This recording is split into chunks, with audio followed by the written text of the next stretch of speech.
The Black Mind in Context. And to begin that process, a very brief introduction to this, or reminder for people with Black minds, let's say.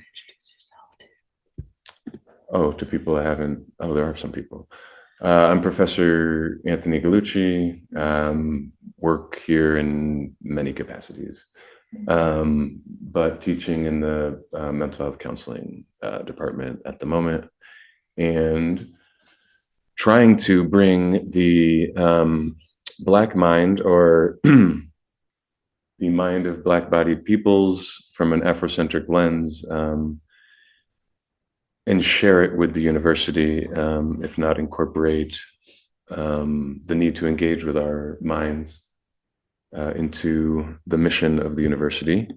And he also was a Naropa student. Oh, yes, yes. I'm a Naropa student. Also in our classrooms on the other side of the desk. Yes, I studied religion here, and we'll do a brief ritual to start things off.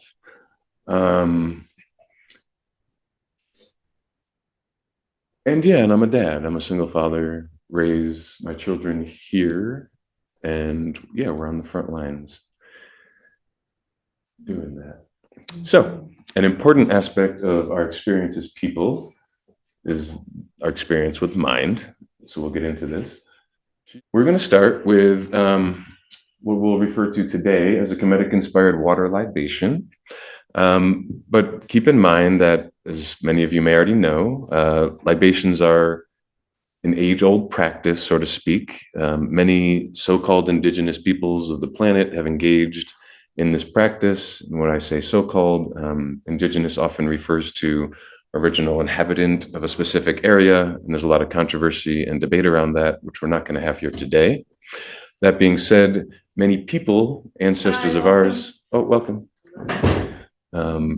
have engaged in libations, ceremonies or rituals across the globe. The libation ceremony itself is the act of putting, well, I hope I did it, cool water or alcohol on the earth or the ground. So when I was younger, in my 20s, when I wore a different costume, I would pour out E&J, or Equality and Justice, for anybody from New York, in remembrance of people that had passed. And exactly. So there you go. Now I'm twice as old as that, and things have evolved a bit more to include my descendants as well as my ancestors.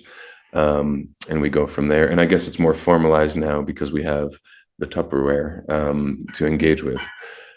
But the sentiment is the same. And this alchemic experience with coolness and the earth is still there. So we're bringing this coolness into our space, into our spaciousness, and into ourselves in this ritual. Again, this can be done as a ritual. It can be done as a conversation prior to challenging conversations. It can be done prior to protest. It can be done as an act of protection. It can be done in your home, your office, and other spaces. And it may be incorporated as a part of your daily life, if that's what you so choose. So I will say a few words, Arabic inspired, because they're the ones that colonized Kemet, to recall some of our Kemetic ancestors or some of that experience into the room, and some terminology that I won't explain today, but you can email me and we can chat about it. And then I'll bring us in a blessing or a praise to get us all acclimated here, and to close in this space. And we'll have a protection ritual before we leave as well, that not all of us will receive. So please take this as protection as well as welcome into this space. So let's get to it. The ritual is pretty simple. No contorting is required for the people on the Dharma path among us that believe that's part of it. But you can be of any path that you'd like and participate. I believe we all have ancestors, and in many ways, at least if we take it beyond the biological, we all definitely have descendants as well. So when we're talking about ancestors and descendants that are being called into this space, please be quirky and Naropa about it, and go outside of the the expectations of the master narrative. Again, we talk about transpersonal as transcending something that's a bit illusory and still within a hierarchy, but we do have marginalization that's occurring. So please feel free to express yourself outside of the margins.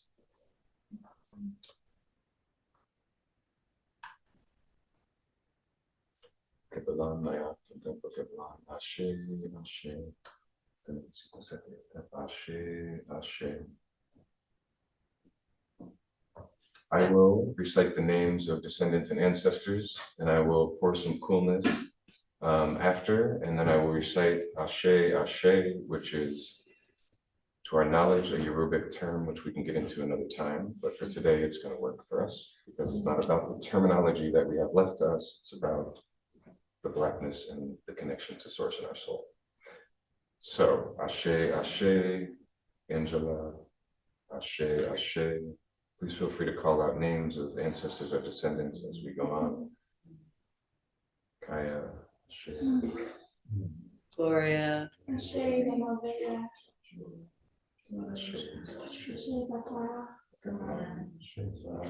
Harry Reginald Smith.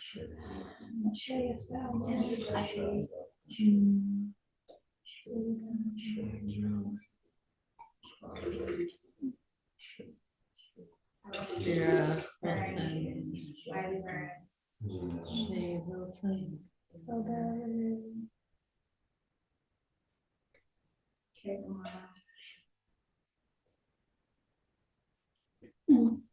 Jeffrey.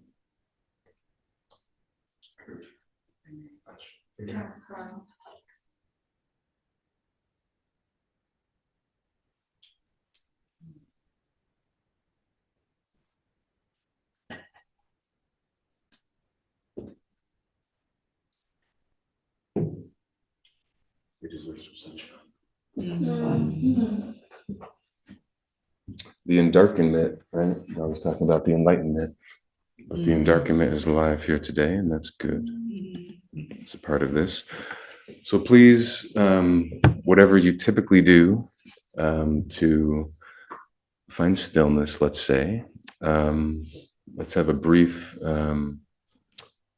prayer, meditation of sorts. It's always nice, if you've had me as a student ever, to connect your feet to the ground. In this case, it's a carpet. Try to find some sense of groundation. Rastafarian tradition engages in this often, in connecting to the earth, our right, our ecology, our relationship with the planet. So try to connect an aspect of body to the floor, which connects to the gravel and to the dirt and to the earth, as it transcends the earth to connect with another dirt, another gravel, another floor, another carpet, another cushion, couch, or chair, and another practitioner on the other side of the world. And as we complete the connection in this fractal with our fellow practitioner, let's remember a few things. That we are all spiritual beings having a material experience. We are the glorious things that happen to us, and so much more than what the systems of oppression, the oppressors and society try to tell us and try to reinforce about us. Reminding ourselves of our power, worthiness, and our divinity can fortify us and the collective. So Ashe, I give praise to the universe, Ashe. I give praise to Mother and Father Earth. I give praise to all the sentient beings and non-sentient. I give praise to all of my guiding spirits. I give praise to my ancestors and my descendants in all of their forms. I give praise to all that came before me in this joy and this struggle. and all those who appear to come after I expire. I give praise to my elders, as they are not simply old people, they are wise. I give praise to all those who have cared for me, protected me, guided me, and loved me. I give praise to us. Ashe, Ashe.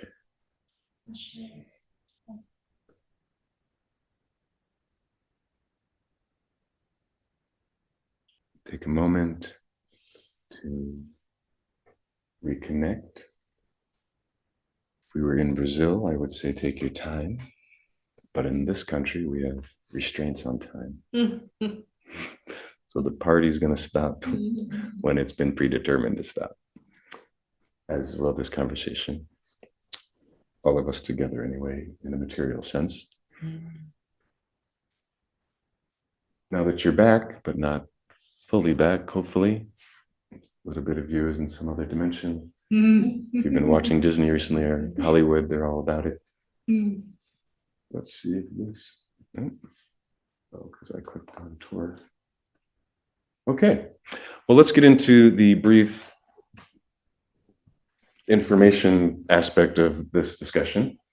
And I'll try to make it brief, actually, because I am a professor, so I can get a little lofty, and I'll try to keep it grounded. But we're talking about Black mind and context. And we'll talk a bit about why. I come from a psychology background now as I bring this presentation to you. An Afrocentric framework is being beckoned to look at the Black mind. We'll get into what that means in a little bit. But Afrocentric framework, you've had a moment to read here, but it's the foundation for what you've been talking about a bit this week, this month. And this is why it's called Afrofuturistic Month or Afrofutures Month.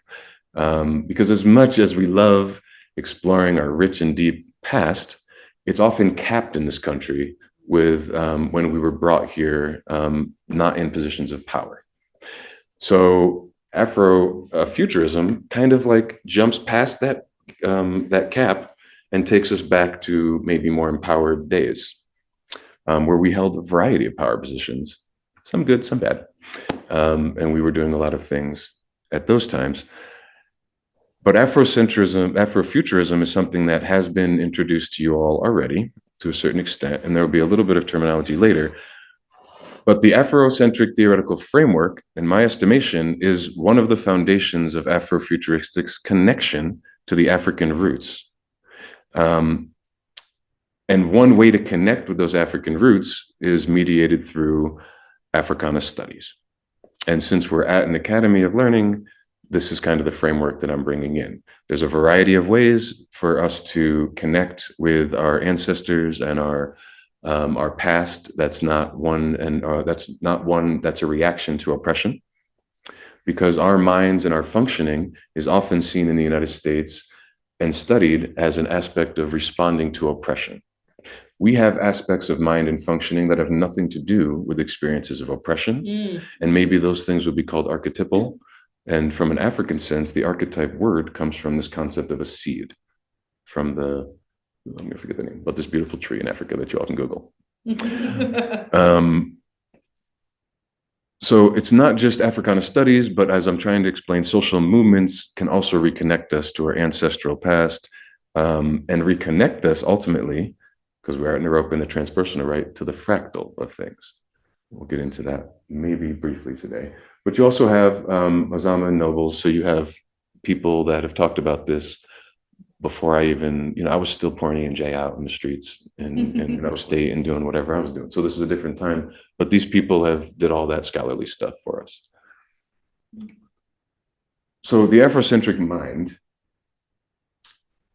this is an argument maybe, but it's also a reality.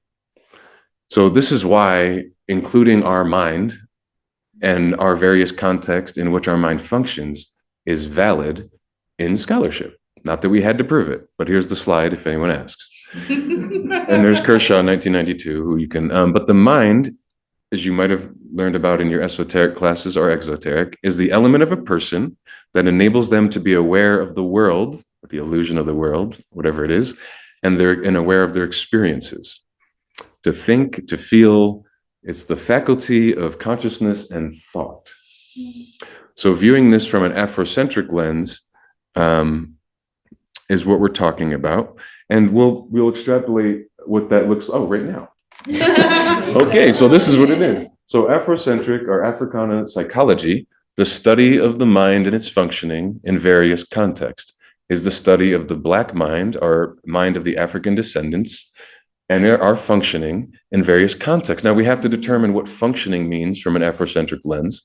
We have to determine what mind or minds or aspect of self or selves means from an Afrocentric lens. And we have to determine what context means as well. These things have been determined a lot for us, but it's a living tradition of Africana. So it's always growing and always being added to, and you are a part of that. But simply put, for the sake of time, the study of the Black experience, mind and its functioning, especially those affecting behavior in a given context. Now the study or the therapy or the research or the academic engagement in any way, or wherever we're doing this, is done by people of African descent. And from an Afrocentric lens, that Afrocentric lens is one that situates us accurately in time. And it's the one that does this gymnastics of taking Afrofuturistic concept and connecting it to our pre-minimized expression of being. Afrocentric lens, by the way, wouldn't actually exist without a Eurocentric lens. Okay?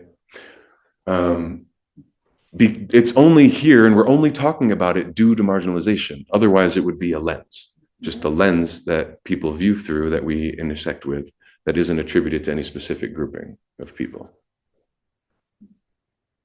So to understand the mind of the Black people and our functioning, especially those affecting behavior, we must have an understanding of the given context in which the Black body, psyche, spirit, etc., etc., etc., exist.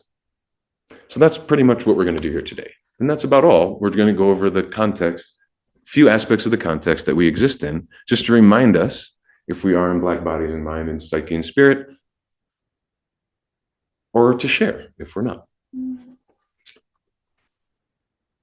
not going to do all this. This is what you would get if you took one of my courses. But just so you know, there's a lot to our expression of being. We have cultural laws, like precepts. We have cultural themes, virtues inspired by Ma'at. We'll talk briefly about Ma'at today, 42 laws and so forth.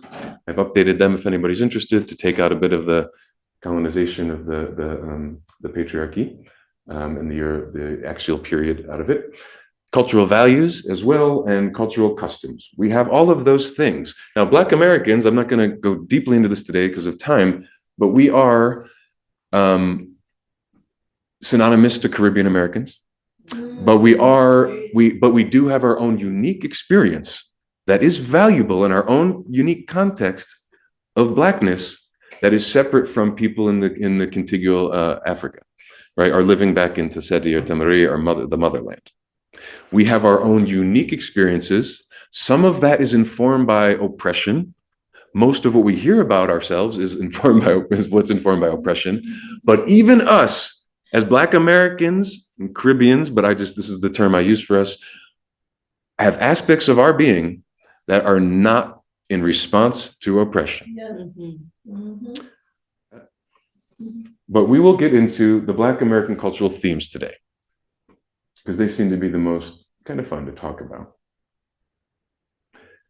So spirituality, connection to source or spirit. Spirit's referred to as a variety of things. We will use in certain traditions words like God or Allah as well, or Nefer, to signify a connectivity with a sort of spirit, let's say.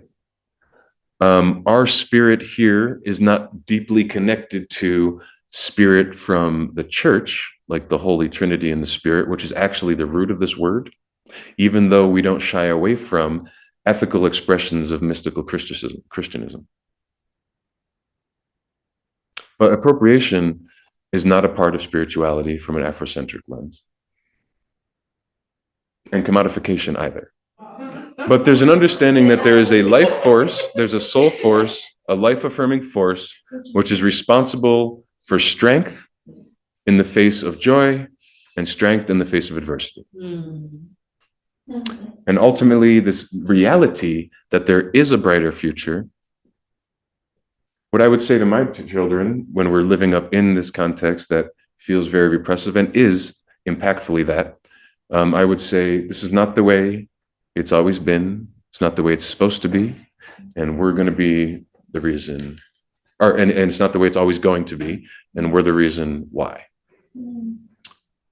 So think about time in this tradition. And I've even talked about it earlier, the Afrocentric wisdom tradition, let's call it. Time is a bit less lineal, even though we're living within lineal structures here. So when I talk about bringing in our descendants, I'm talking about bringing in my great-great-great-granddaughter as well. Yep. Okay. But for sake of time, humanness, all sentient beings deserve access and respect. And then resilience, when that's not actually practiced always, then we have to call on our resilience to not accept ourselves as unable to sustain and thrive in every context. It might not be maximizing our potential in certain contexts. It might not definitely feel that way, but we are able to sustain and thrive in every context. That's resilience. Communalism from an Afrocentric lens is about our family systems orientation and our community-based expressions. It's about safety in our communities and health in our communities. It's about, internal family systems work, but it's like expressing our deep responsibility to each other. That can't be separate. So our transcendence, our mystical transcendence, which I'll speak for us as the Afrocentrics, we're not trying to escape anything. We're not afraid. We're not grasping to this place or leaving it or any of this nonsense. There's no hierarchy of transcendent or descendant here. That's not the game we're playing at here. That being said, sustainability is something that is going to take all of us. Strategy, thriving, orality and verbal expressiveness is our homeboy here. We have style. That's a fact. We're unique. We keep it real. There's a lot of ways to say this, but mainly,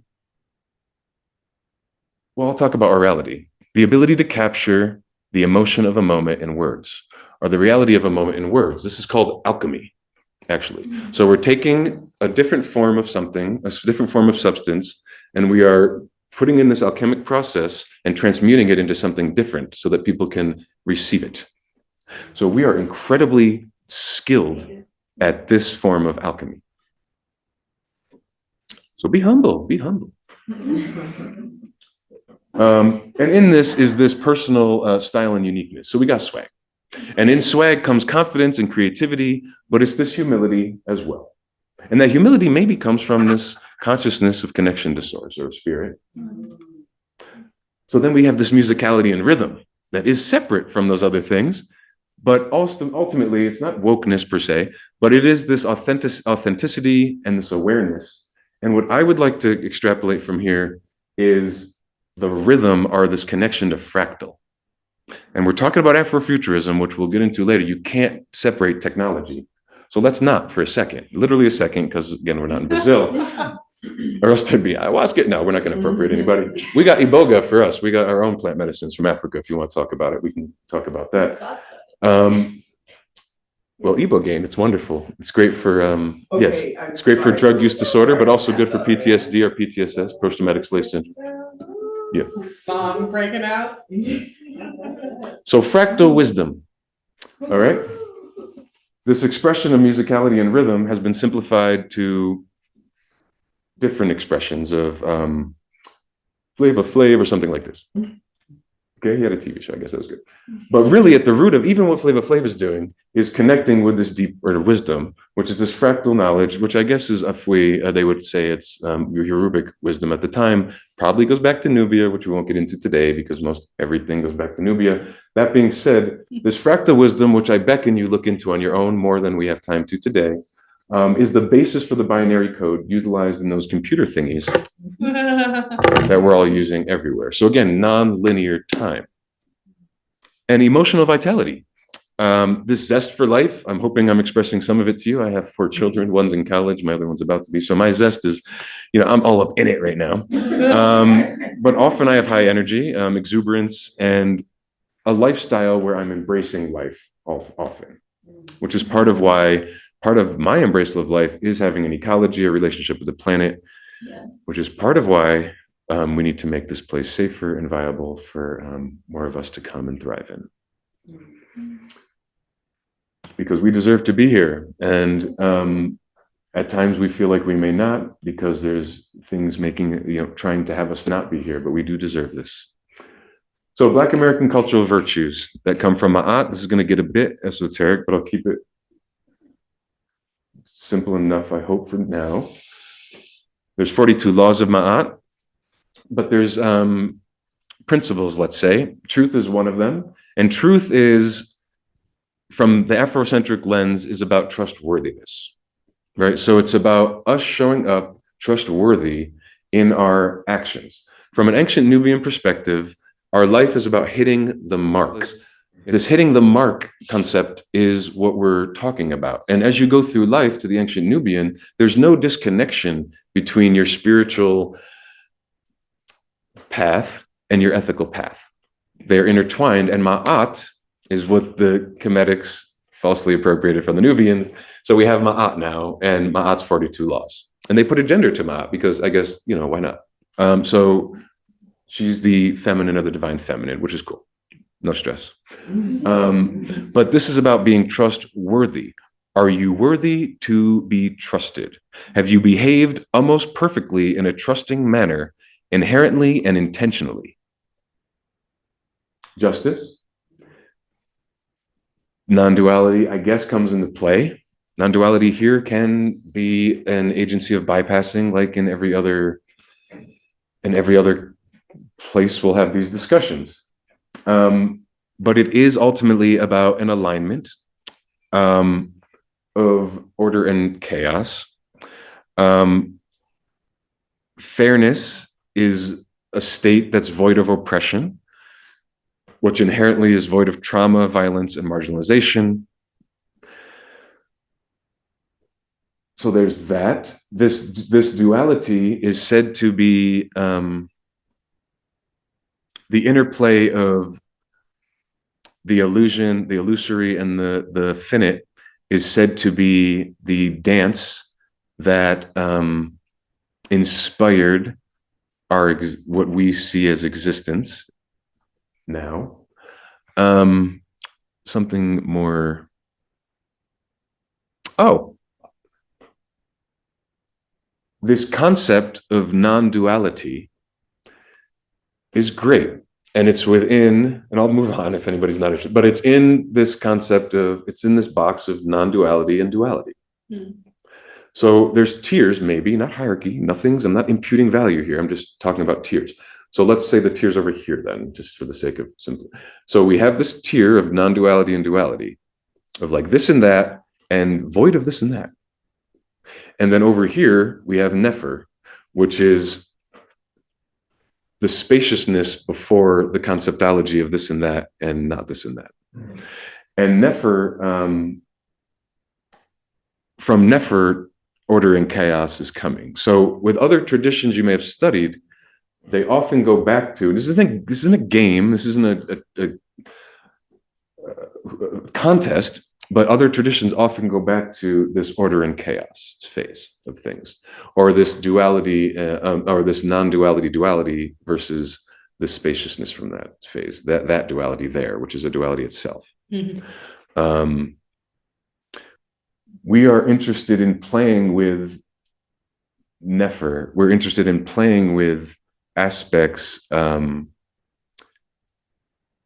that preconceive form and formlessness and voidness. And I think that definitely is in alignment with connecting to Afrofuturistic intentions. Balance, accepting this. And I'll move on because I don't want to, accepting this swing. I want to have a half hour for discussion at least. Order is the finite experience in this, let's say, that's supposed to have arisen from the finite. And again, none of this exists without the spaciousness for it to occur, which is never. Let's say, that being said, we are currently in this matter-based illusion that I brought us to at the beginning, saying we are spiritual beings having a material experience. That material experience is valid.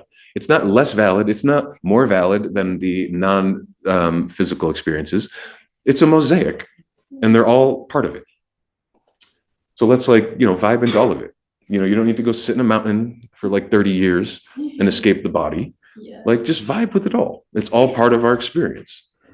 Let's just not exclude anybody from it, because then we can gain some actual wisdom that's accurate, right? Are you not getting my underlying lesson that the whole field of psychology that I work in, the whole study of the mind and its functioning of various concepts is inaccurate and incomplete, because we're only looking at certain minds in certain contexts and therefore only evaluating certain forms of functioning. But we are traversing this finite path. We are in the order. We are in the order in theory. In the material world, we're in the order. But this is something we can get into. So compassion, I think, is important to talk about. It's holding space for oneself and every other self to be fallible, ignorant, and unbalanced in our collective effort of hitting the mark and reconnecting with never. But that's my own thing. Now, compassion is not about avoidance of accountability. Sorry. These two things, we can chew gum and walk or hopscotch at the same damn time. Okay? Yeah. So we can hold space for oneself and other self to be fallible, ignorant, and unbalanced in this quest. And we can also hold people accountable, or ourselves accountable in this, for the harm that occurs in this imbalance. Harmony, it's this oneness, and not the spiritual bypassing oneness that happens in your ayahuasca circles that you probably shouldn't be at. But it's this, it's a somatic expression. It's the somatic expression that we just, and yes, it seems like we have a choice to harm or not harm, and I guess I'll go with that until we all realize maybe it's not a choice, but or maybe I'm wrong even, great. But it's what you feel when you just know that we are one. So I can't talk about it anymore because it would actually minimize it. And this is the give and take, the opposite of zero-sum game. Just give and take. And this is shattering the individual and bringing us towards the collective. Everything that I achieve benefits the collective and vice versa. When I give back, I receive. No, so the reciprocity isn't always going to be something that seems so altruistic. Okay, and we might not be able to see this interchange, but this is what I have faith in, that it exists. So just so you know the terminology before we do the closing ritual, and you probably were given this last week, but this came from somewhere. And actually, ironically, the term was conceived a quarter century ago by a white author, Mark Deary, in his essay, Black in the Future. That's the term. That's the term. The reality of Afrofuturism has been here long before anybody wrote it down, long before a comic book, long before we conceived technology in the way we do today. Did you see that binary? But it's the reimagining of a future filled with arts, science, and technology seen through a Black lens. I believe that's what we're doing. For members of our diaspora, this is the experience of the diaspora. Just so you know, we're talking about groups that have dispersed outside its traditional homeland, especially involuntarily, as Africans during the transatlantic slave trade, when we're talking about Black America and Black Americans, Black Caribbeans. There's an argument, right, that we're all aspects of the diaspora, from the genetic Eve, who was our shared ancestral our ancestor, the original Black woman of the planet, and that's great. And once everyone acknowledges that in their actions every day, then I will live there with everybody. But until then, that's my mama, and people should respect her. Just something I want to share with you all, just something fun quirky I've been trying to put together because I'm in psychotherapy. What does this look like? Afrocentric transpersonal techno art therapy is what I made up. Go with it or not. Black futuristic psychotherapy is what I'm calling it. And you can take it and make money on it. I don't care. But let's just try to do it. Transpersonal psychotherapy in which Black Americans, we hold the agency over the experience. Engages with modern technology and integrates the ancient wisdom. I guess we'll say Egypt for the time being. Eventually I'll get us back to Kemet, or we'll start to remember Dr. Ben and Chikanta Diop and other people who tried to point us in the right direction, and we'll get there eventually. But transpersonal therapy centered in the Black American experience and intersection with technology, and informed and validated by Black Americans and the Black American Afrocentric historical orientation. This is what therapy based on Black futuristic concepts would look like. This is what it can look like at Naropa, and you are welcome to implement this immediately. Free of charge. We're going to do a little music break, and then we're going to do a closing protection because we may need it.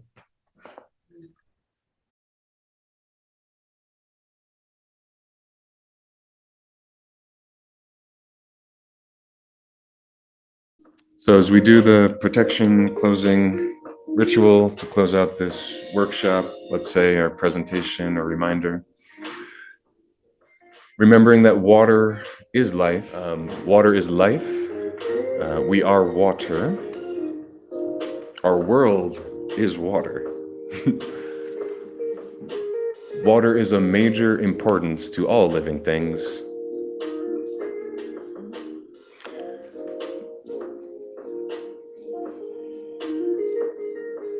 We must maintain our coolness to think clearly, calmly, and strategically for our own well-being and that of the collective, and for that of Mother and Father Earth, and Nefer Ashe. So protect us, beautiful beings. Protect us from death. Protect us from sickness. Protect us from pain. Protect us from loss. Protect us. I pray for a long life, for us all, for good physical, spiritual, and mental health. I pray for cool head and coolness in us all and in the world.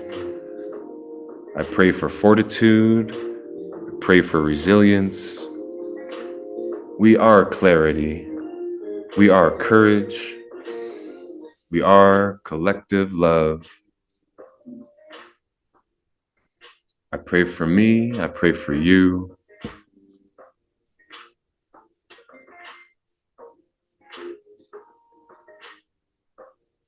We pray for our ancestors and our descendants. And we love. So as we close out and carry our protection out into the world, I love you. We are loved. Thank you for your time. It's one of our most cherished commodities. Now I will close the music down. Love to hear from you all. Ashe, ashe.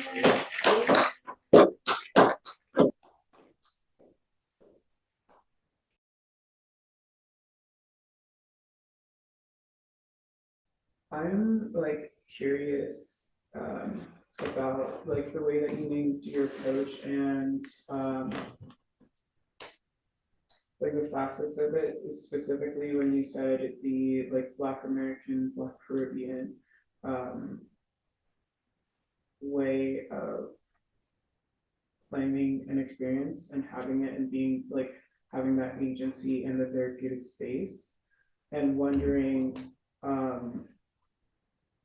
like if there's a consideration for other people in the diaspora that treat the diaspora differently. So like Africans who are still in Africa but who have experienced like being colonized in their own land, and also like Europeans, like European Africans, like Black Europeans who like have migrated and have like several generations of that experience in that land, and how that might fit into like the model that you created. I see us as a mosaic. Yeah. And the expression I talked about here was only because we're in Black America right now. Mm-hmm. Yep. But no exclusivity here. Definitely not with our with anybody, with nobody, but specifically people of African descent is a much broader.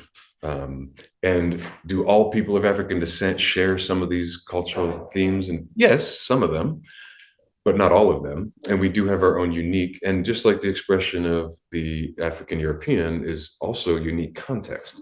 So our Black minds and the various ways that that shows up also has various Black context, right? The one I did decide to talk about today was the Black American context, which I do then extrapolate to the Caribbean because it's post-colonized expression. And mostly I do that just to share with us that we are not our oppression. Like we are not our oppression. We have certain attributes that are a response to oppression, but our holistic expression is not oppression or oppressed, is what I'm trying to convince myself of within the system that is telling me otherwise every day. But your question, Iboga or Ibogaine. So Ibogaine is like the scientific name, but Iboga comes from French Gabon, right? French Gabon, right? So the so-called pygmy peoples probably came from Central Africa, brought this traditional plant medicine to the Gabon region.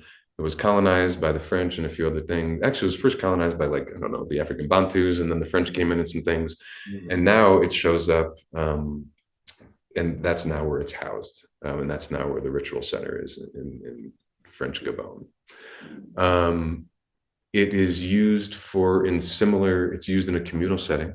So you take this root in drink form in a communal setting, as in like a part of a festival, like a celebration, is its initial application according to what we have access to still today, right? Without utilizing some sort of transmission to connect with this knowledge, which we won't discuss today.